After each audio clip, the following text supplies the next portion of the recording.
Welcome back.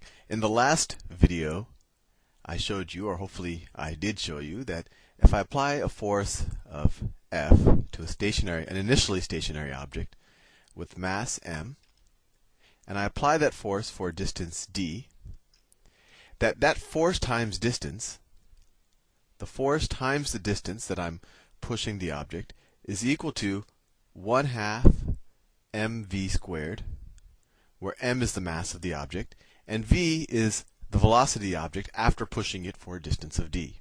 And we defined in that last video, we just said that this is work. Force times distance, by definition, is work. And 1/2 mv squared, I said this is called kinetic energy.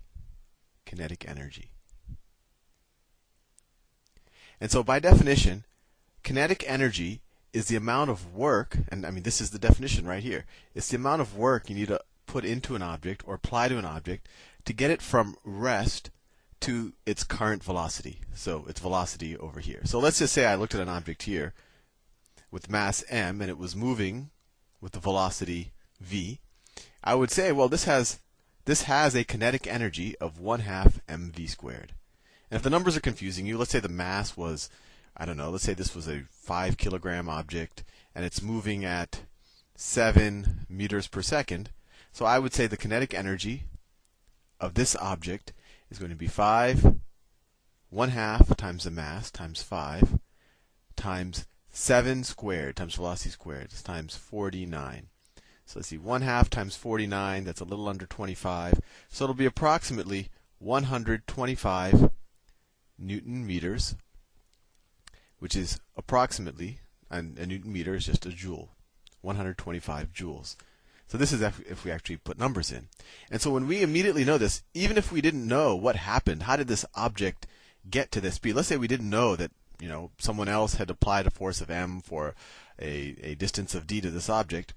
Just by calculating its kinetic energy as 125 joules, we immediately know that that's the amount of work that was necessary. And we don't know if this is exactly how this object got to this velocity, but we know that that is the amount of work that was necessary to accelerate the object to this velocity of 7 meters per second. So let's give another example. And instead of this time just pushing something in a horizontal direction and accelerating it, I'm going to show you an example. We're going to push something up, but its velocity really isn't going to change. Invert. Let's say I have a different situation, and we're on this planet, we're not in deep space, and I have a mass of m, and I were to apply a force. So let's say the force that I apply is equal to mass times the acceleration of gravity. Mass times, let's just call that gravity, right? 9.8 meters per second squared. And I were to apply this force for a distance of d upwards, right? Or instead of d, let's say h for height, right? So in this case, the force times the distance is equal to, well, the force is mass times the acceleration of gravity, right? And remember, I'm pushing with the acceleration of gravity upwards, while the acceleration of gravity is pulling downwards. So let's say, so the force is mass times gravity, and I'm applying that for a distance of h, right? D is h, so the force is this. This is the force. And then the distance I'm applying is going to be h. And what's interesting is, and this is a bit of, if you want to think of an exact situation, imagine an elevator that is already moving, because you would actually have to apply a force slightly larger than the acceleration of gravity just to get the object moving. But let's say that the object is already at constant velocity. Let's say it's an elevator. And it is just going up with a constant velocity, and let's say the mass of the elevator is, I don't know, 10 kilograms. 10 kilograms. And it moves up with a constant velocity. It moves up, I don't know, it moves up 100 meters. So we know that the work done by whatever was pulling on this elevator, it probably was the tension in this wire that was pulling up on the elevator. But we know that the work done is the force necessary to pull up on it. Well, that's just going to be the force of gravity. So we're assuming that the elevator is not accelerating, right? Because if the elevator was accelerating upwards, then the force applied to it would be more than the force of gravity. And if the elevator was accelerating downwards, or if it was slowing down upwards, then the force being applied would be less than the acceleration of gravity. But since the elevator is at a constant velocity moving up, we know that the force pulling upwards is completely equal to the force pulling downwards, right? No net force, because gravity and this force are at the same level, so there's no change in velocity. I think I said that 2 times. So we know that this upward force is equal to the force of gravity. So this is, at least in magnitude, and the opposite direction. So this is mg. So what's m? M is 10 kilograms times the acceleration of gravity. Let's say that's 9.8 meters per second squared. I'm not writing the units here, but we're all assuming, kilograms and meters per second squared. And we're moving that for a distance of 100 meters. 100 meters. So how much work was put into this elevator, or into this object? It doesn't have to be an elevator, by whatever force that was essentially pushing up on it or pulling up on it. And so let's see, this would be 98 times 100. So it's 9,800 Newton meters, or 9,800 joules.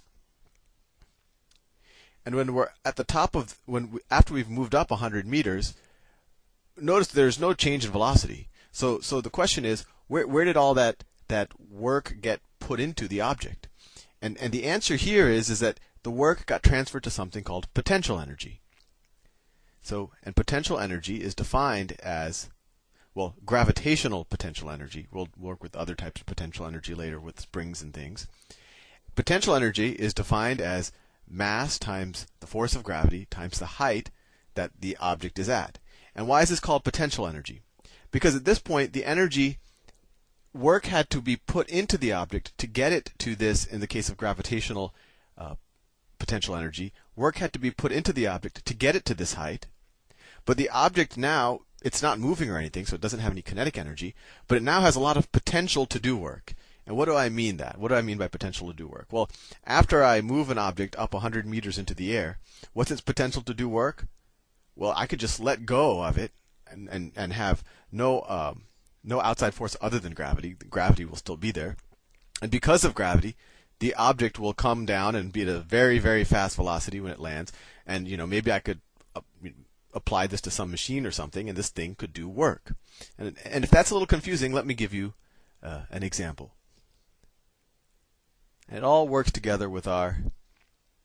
So let's say I have an object that is, I don't know, a 1 kilogram object, and we're on Earth, and let's say that it is 10 meters above the ground. 10 meters above the ground. So we know that its potential energy is equal to mass times gravitational acceleration times height. So mass is 1, gravitational acceleration, let's just say gravitational acceleration is 10 meters per second squared, times 10 meters per second squared, times 10 meters, which is the height. So it's approximately equal to 100 Newton meters, which is the same thing as 100 joules. Fair enough. And what did we know about this? We know that it would take about 100, or exactly 100 joules of work to get this object from the ground to this point up here. Now, what we can do now is use our traditional kinematics formulas to figure out, well, if I just let this object go, how fast will it be when it hits the ground? And we could do that, but what I'll show you is even a faster way. And this is where all of the work and energy really becomes useful. We have something called the law of conservation of energy, is that energy cannot be created or destroyed. It just gets transferred from one form to another. And there are some minor caveats to that, but for our purposes, we'll just stick with that. So in the situation where I just take the object and I let go up here it has a ton of potential energy, right? And by the time it's down here, it has no potential energy because the height becomes 0, right? What's its potential energy? So here, potential energy is equal to 100. And here, potential energy is equal to 0. And so the natural question is, I just told you the law of conservation of energy, but if you look at this example, all the potential energy just disappeared. And it looks like I'm running out of time, but what I'll show you in the next video is that potential energy gets converted into another type of energy. And I think you might be able to guess what type that is, because this object is going to be moving really fast right before it hits the ground. I'll see you in the next video.